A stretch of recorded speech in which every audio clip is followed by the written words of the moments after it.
وہیب بن خالد نے بیان کیا، ان سے ہشام بن عروہ نے، ان سے ان کے باپ نے، اور ان سے حضرت عائشہ رضی اللہ عنہا نے کہ میں والد ماجد حضرت ابوبکر رضی اللہ عنہ کی خدمت میں ان کی مرض الموت میں حاضر ہوئی تو آپ نے پوچھا کہ نبی کریم صلی اللہ علیہ وسلم کو تم لوگوں نے کتنے کپڑوں کا کفن دیا تھا؟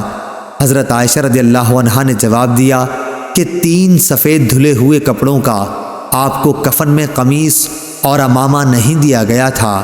اور ابوبکر رضی اللہ عنہ نے ان سے یہ بھی پوچھا کہ آپ کی وفات کس دن ہوئی تھی؟ انہوں نے جواب دیا کہ پیر کے دن۔ پھر پوچھا کہ آج کون سا دن ہے؟ انہوں نے کہا کہ آج پیر کا دن ہے۔ آپ نے فرمایا کہ پھر مجھے بھی امید ہے کہ اب سے رات تک میں بھی رخصت ہو جاؤں گا۔ اس کے بعد آپ نے اپنا کپڑا دیکھا جسے مرض کے دوران میں آپ پہن رہے تھے، اس کپڑے پر زعفران کا دھبا لگا ہوا تھا۔ آپ نے فرمایا میرے اس کپڑے کو دھو لینا اور اس کے ساتھ 2 اور ملا لینا، پھر مجھے کفن انہی کا دینا۔ میں نے کہا کہ یہ تو پرانا ہے۔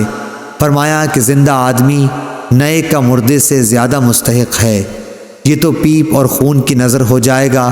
پھر منگل کی رات کا کچھ حصہ گزرنے پر آپ کا انتقال ہوا اور صبح ہونے سے پہلے آپ کو دفن کیا گیا۔ صحیح بخاری حدیث نمبر 1387۔